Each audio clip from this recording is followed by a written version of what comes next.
Alfo. He is a member of parliament for Amanfi West constituency in the Western region. Honorable has very interesting story that he wants to share with us. A story I believe that will reflect in your life, or a story I believe will motivate you to keep working hard, because Honorable started from somewhere before he's here today, and he's going somewhere as well. So today we are here to delve into that life story that will impact us as well if we are toiling on the same path as Honorable. Thank you so much for joining us. I'm excited to have you here.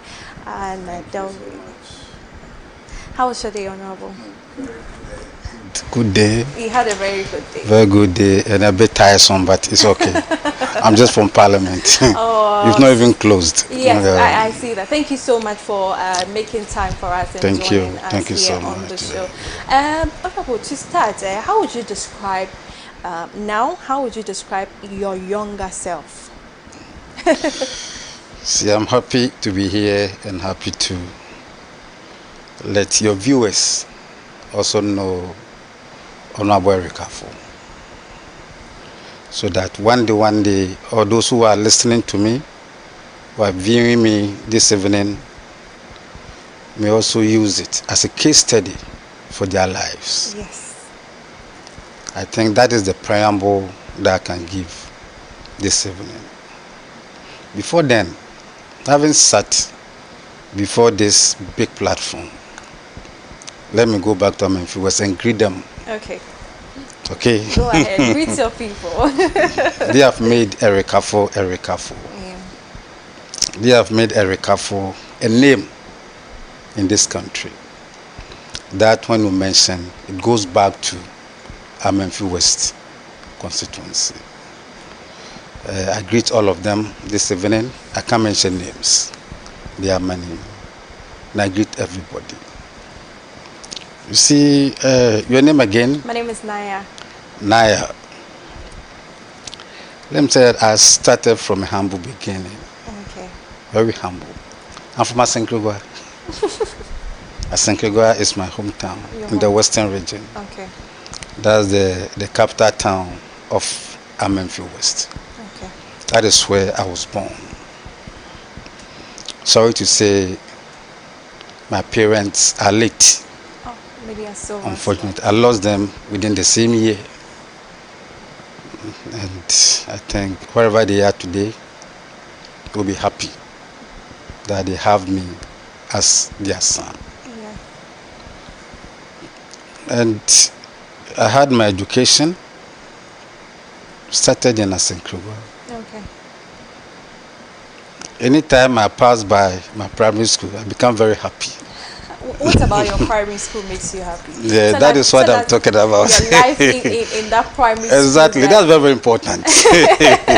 Because the primary school, that has made me. So I was a young boy, DC Primary B basic school in Asenkregwa. And I was the school prefect. Oh, wow. For that school. When I was in class 6. You were the school prefect? I was the school prefect, class 6. And from that place to, you see, I had opportunity to attend the experimental junior secondary school. Okay. That was established by Kwame Nkrumah. Okay. I think you were the last batch. Yes. So I had opportunity to be there. That was the time when we finished that school. You jump to secondary school, either Form 2 or Form 3. Form 3, okay. Are you aware? Or you are not aware? You were a kid. That was fun. You moved to secondary school, either, or to depend on your grades, the grades that you get. I know, but were you a smart boy when you were in the primary school? Very, I was what? When you were in school? Very young. How young?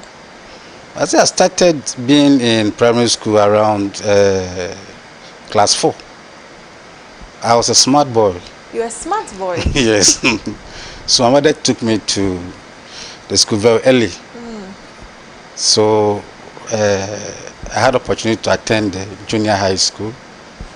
That's experimental one by the Kwame Nkrumah. Yeah. And as I was telling you, I went straight to secondary school, Form 3, O levels. So I jumped You jumped Form 1, Form 2, and I was in Form you were 3. sharp. Your brains were very sharp. What did you do to contribute to you being so clever in school that you had to be jumped a few steps to the end? When I was very young, I'll come to that place. Okay. When I was very young, I foresaw that the only thing that can make me in life is education. It's education. And I envy those who have been in education, who have been able to go to school.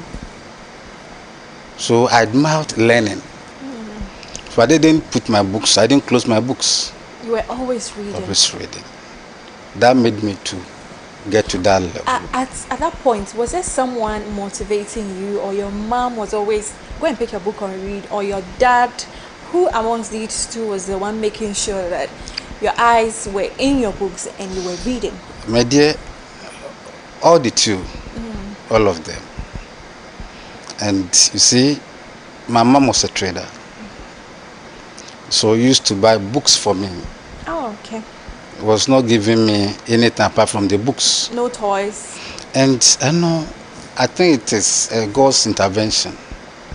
I also became so, I had the enthusiasm, okay, in learning, in reading. Especially when I go to school, I don't play anyhow. I make sure that I do my assignments.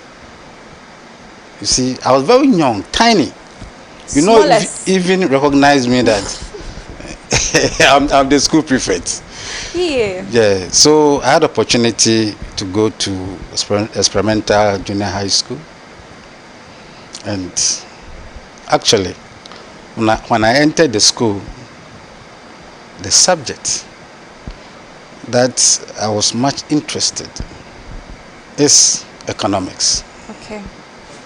We read economics, commerce economics at that level. Okay.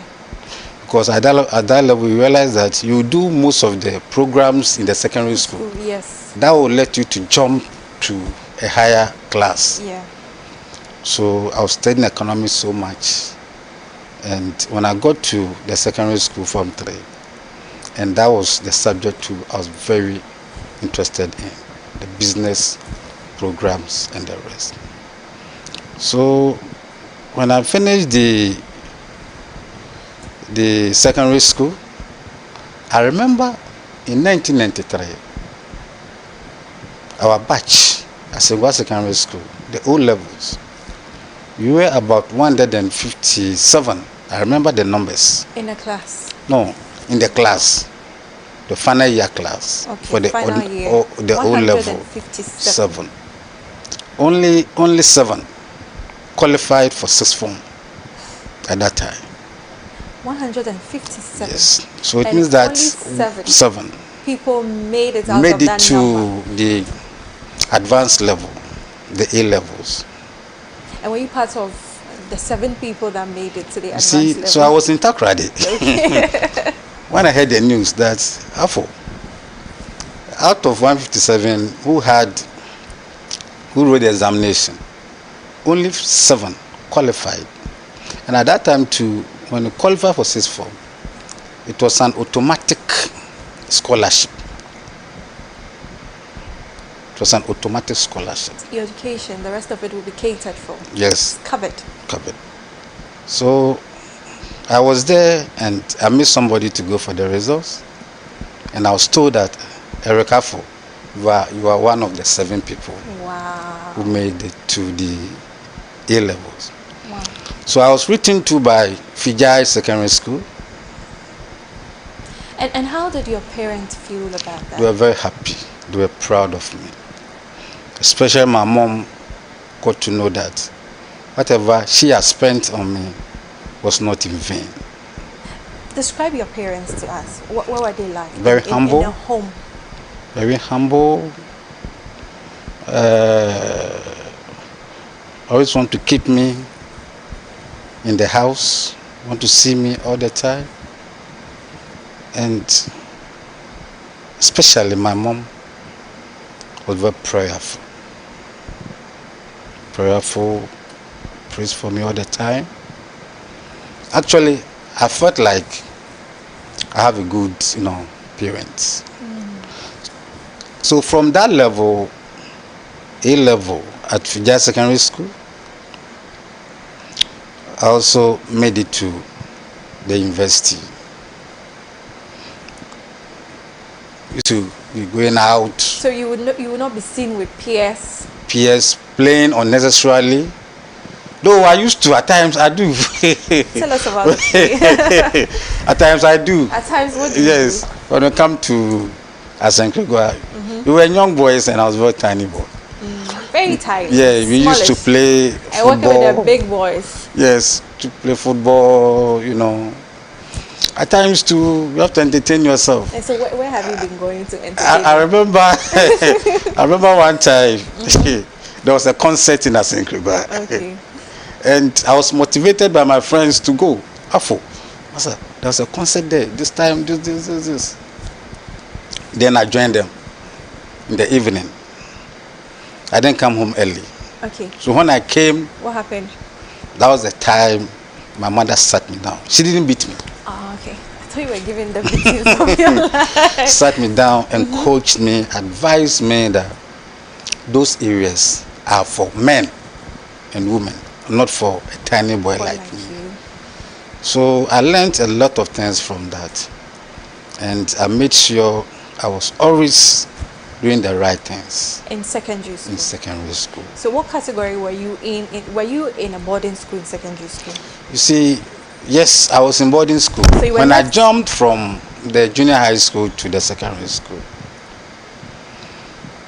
I was in the boarding school. Okay. In Asenkrigwa, so I was in the boarding school. Fijai, it was automatic scholarship, so I joined the boarding status of the school. So in boarding schools there are peers, like there are bad peers, peer pressure. You are all alone. You are no longer under the guidance of your parents, but then your house master, house mistress, or the school guidance. But even with that, people still find time to get involved in very bad things. Did you find yourself in such situations? You see, sweetheart, when people complain that this group has changed the life of my child, at times I don't believe them. Okay. Because why? I have a personal experience. Tell us about your experience. When I was in Fijai Secondary School, Okay. boarding school. Sorry, those who are from Fijai Secondary School, forgive me, I have to say this. Please tell us. We want to know. I had friends who were smoking. In sixth form at that time, You had older people. older there. people. I was You were very young. Yeah, But tiny. because of the way and manner I conducted myself in the school, people like me. Afu, let's go here. I will see them smoking, taking alcohol. But that did not motivate me. Were you not forced at a point that, test this and see? Or No, they tried. I never did. So what made you stand on your toes that no? You see, I was told that. You see, in I won't say my village, in Asenkrigwa, at that time, when you see people, people are captured as weed smokers, they are deviant in the society. They are not welcome in the society. So you didn't want to be They part of- move into the bush to go and smoke. So if something is good, why do you have to hide yourself in the bush and smoke? Yeah. You see, so that thing made me not to follow those cultures. So I had friends who were smoking, who were drinking. At times when you go for inter-colleges in town, that's what people chill. Is that it? Yeah, the intercourse. Yes, yeah. inter-colleges and other things. People do, a lot of odd things. But those things did not motivate me to do it. Mind you, I told you that my focus I had was to make sure that I become somebody in the future. Growing up, what was the dream of you becoming? What was your dream? You see, actually, my dream was to become a good politician. So from a very young age, you knew that this is Yes. the path you wanted to take. After sixth form. After sixth form, Yes. you knew that this is what Exactly. you wanted. And what made you want to become a politician? What was the reason? What have you seen? Is there a family member who is into politics? No. So what made you wanted to become a politician? You see, I like reading a lot. Okay. I like watching news. I like watching profile of people. And I got to know that, no, at least one day I can also become like them. And let me share this one with you. Okay. My grandmom is dead. You see, my grandmom was the one I stayed with, apart from my mom. Parent. And she was doing something that I think every person should do with his or her child. What was she doing? Early in the morning, he woke me up. Kwesi, sorry, your mom pay. Let's pray. Then we put our knee down, lean behind the bed, and be praying. One day, after the prayer, he said something to me. Kwesi, obeye oma penyeni. That's what your grandmother told you. After the prayer. So is that where the political ambition started? I was even not even 10 years old at that time. So that thing inculcated in my mind. So I was following that steps. But say, Kwesi, obey on my opinion. After the prayer. So at times I sit down and recall, say what? So my grandmom was a seer. So she saw the future.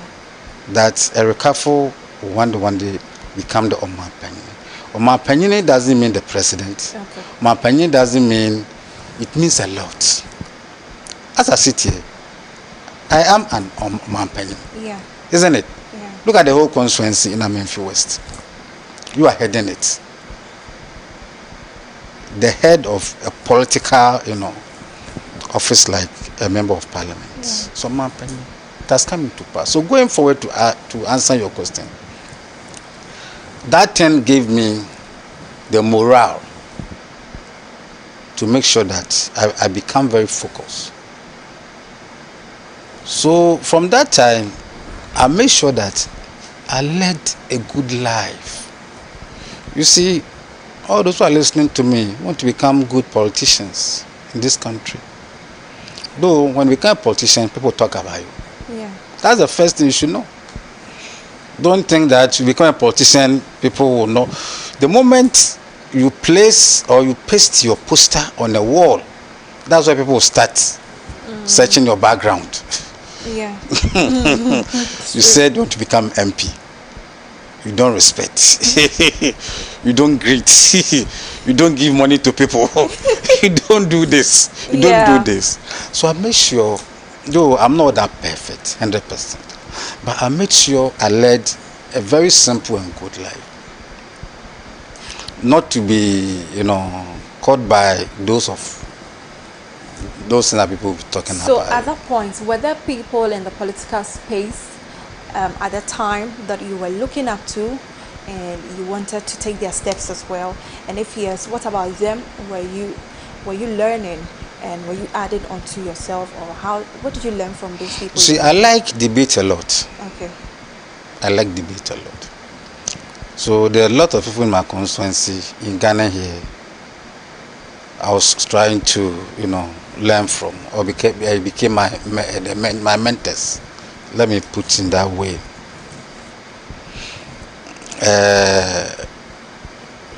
One former member of parliament, former minister, Dr. Frank Abu. Okay. Is a person I saw him to be a mentor at that time. I liked him. He was one of the, NDC, big men in Ghana. So I said, no, this man is a humble man. I'd like to become like Dr. Frank Abu and a lot of people. So you were actually, watching Dr. Frank Abu a lot of times, how he debates, exactly, how he communicates exactly, on TV and on everything that you were TV, doing debate on the on the floor, floor. and others. So these are certain names I heard, and I said no, Erika, for one day, I want to become Now some let's people start like from that. the beginning of your political